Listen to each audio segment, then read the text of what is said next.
Hello. Welcome to OJ Studios. Please enjoy today's short story, Gracie, by Olivia Julius.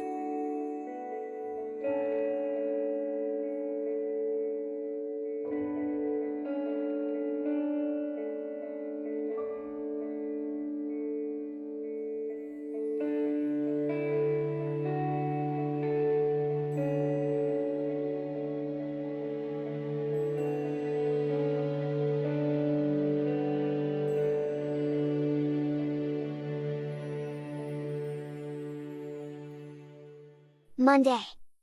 I looked out of the car window as Mom took the car onto the highway. My new school is on the other side of Indianapolis. I wanted to roll my eyes. Every day I will be getting on a bus to ride it for an hour each way, but Mom insisted that I get an education from a private school rather than the Indianapolis public school system. I didn't see the use of going to school yet. This is the last week of March. School will be out in a few months anyways. What was the point? As we pulled up to the entrance of the private school, I couldn't help but feel a sense of apprehension creeping over me. The imposing gates loomed large before us, a stark reminder of the unfamiliarity that awaited me within. On the gate were the words Little Ridge Prep School. Mom gave my hand a reassuring squeeze as we stepped out of the car, her eyes filled with a mixture of pride and concern. "You're going to do great, Gracie," she said, her voice filled with conviction. "This is a fresh start for you, a chance to make new friends and discover new opportunities." I nodded, though the knot of anxiety in my stomach remained. The prospect of starting over in a new school, surrounded by unfamiliar faces and expectations, was daunting to say the least. But I knew that Mom was right, this was an opportunity to leave behind the pain of our past and embrace the promise of a brighter future. With a deep breath, I followed Mom through the gates and into the sprawling campus beyond. The grounds were meticulously landscaped, the buildings imposing yet welcoming. I couldn't help but feel a sense of awe as I took in the grandeur of my new surroundings. I could see kids playing outside on the playground. All of them were dressed somewhat the same. Boys wore black slacks and different colored polos. I guess they were different colors by grade. The girls were wearing jumper dress uniforms with the same colored polos. I looked down at the black dress I was wearing. Mom told me that my uniform was arriving late in the mail, so the principal gave us a week to get it. I hope my uniform never comes. Jessica and I would laugh at movies where a kid at a school would have to wear a school uniform and how ugly they were. We made our way to the main office, where we were greeted by a friendly receptionist who directed us to the principal's office. Mom and I exchanged a nervous glance as we followed her to the office. When we reached the principal's office, we were greeted by a warm smile from a middle-aged man with kind eyes. He introduced himself as Mr. Trenton and invited us to take a seat. As we settled into the chairs opposite his desk, Mr. Trenton began to explain the enrollment process and answer any questions we had about the school. Despite his reassuring demeanor, I couldn't shake the feeling of unease that lingered in the pit of my stomach. After what felt like an eternity, Mr. Trenton handed me a note card with my new teacher's name and room number for the remainder of the school year. "I put you in Mrs. Yokeman's class," Mr. Trenton announced happily.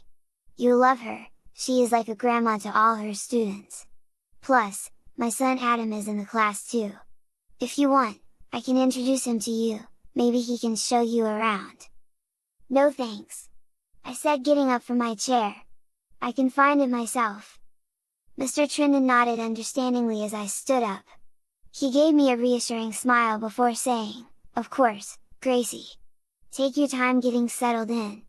If you need anything, don't hesitate to ask." With a nod of thanks, I turned to leave the office, Mom following close behind. As we made our way through the corridors of the school, I couldn't help but feel a sense of overwhelming loneliness creeping over me. The hallways were bustling with students, their laughter and chatter echoing off the walls. But amidst the sea of unfamiliar faces, I felt like a stranger in a strange land, adrift in a world that was not my own. Mrs. Yokeman's classroom is located on the second floor of the school. The hallway was filled with the sound of footsteps and chatter as I made my way up the stairs to the second floor.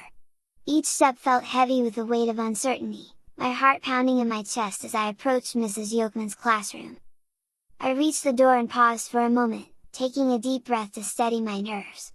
With a sense of determination, I pushed open the door and stepped inside. The classroom was warm and inviting, with colorful posters lining the walls and desks arranged neatly in rows. Students were already seated, chatting amongst themselves as they waited for the day to begin. Mrs. Yolkman stood at the front of the room, her kind eyes crinkling at the corners as she greeted each student with a smile. She wore a floral print dress and a string of pearls around her neck, giving her the appearance of a friendly grandmother welcoming her grandchildren. I hesitated for a moment, unsure of where to go or what to do. But then, Mrs. Yolkman caught my eye and beckoned me forward with a warm smile. "Ah, you must be Gracie," she said kindly, her voice soft and gentle. "Welcome to our class. We're so glad to have you join us."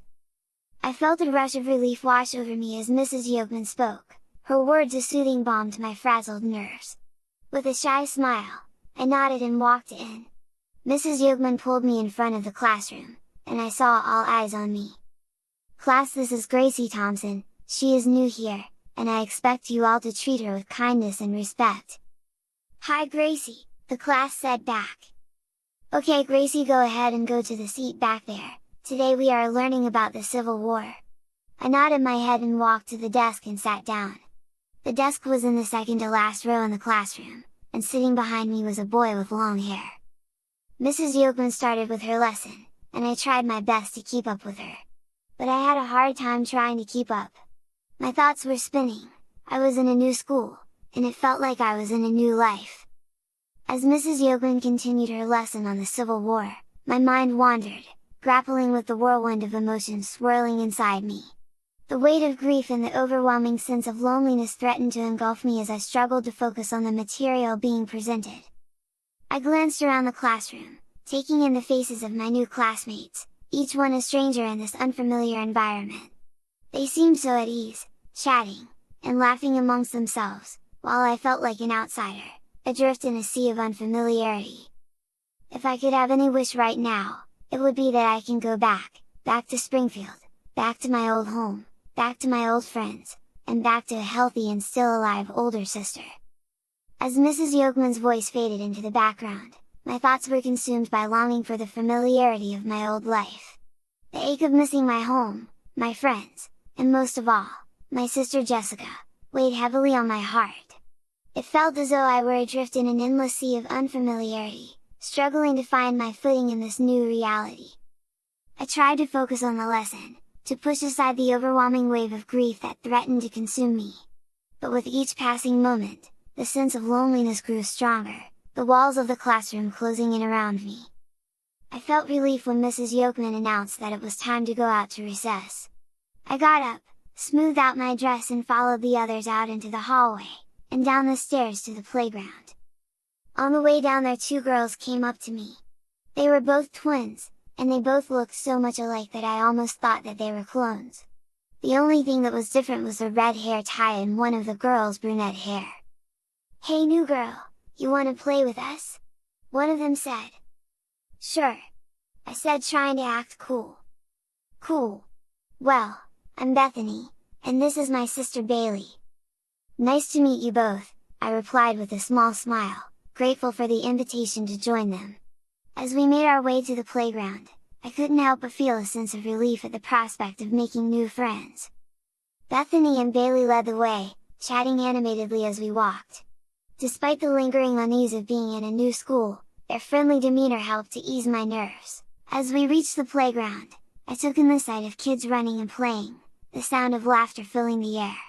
It felt like a world away from the confines of the classroom, a welcome respite from the weight of grief and loneliness that had plagued me since arriving at Little Ridge Prep. Bethany and Bailey wasted no time in joining a game of tag, their laughter echoing across the playground as they darted around with the other kids. I hesitated for a moment, unsure of where I fit in, but then I decided to join in the fun. I chased after them, the thrill of the chase helping to momentarily push aside my worries and fears. For a moment, I felt like a normal kid, laughing, and playing with newfound friends. As we played, the weight of grief and loneliness began to lift, replaced by a sense of joy and belonging. It was a small victory, but in that moment, it felt like a glimmer of hope in the midst of darkness. As recess came to an end and we headed back inside, I couldn't help but feel grateful for Bethany and Bailey's kindness. They had welcomed me into their circle without hesitation, offering me a sense of belonging in this unfamiliar place. I caught another glimpse of the long-haired boy sitting on the picnic table with two other boys. All three of them were watching kids play on the playground. "So, who is that?" I asked, pointing to the boy. "Oh, that's just Adam, he's kind of mean. He thinks he owns this place because his dad is the principal here," Bailey said. "Yeah, easier to just stay clear of him," Bethany said. The rest of the day passed in a blur of classes and activities, each moment tinged with the bittersweet ache of longing for the familiarity of my old life. But amidst the whirlwind of emotions, there was also a glimmer of hope, a newfound sense of resilience born from the kindness of Bethany and Bailey. As the final bell rang, signaling the end of the school day, I gathered my belongings and made my way out of the classroom. The halls were crowded with students eager to begin their journey home, their laughter and chatter filling the air. I found the line going to my bus and got ready to go home after my long day at this new school.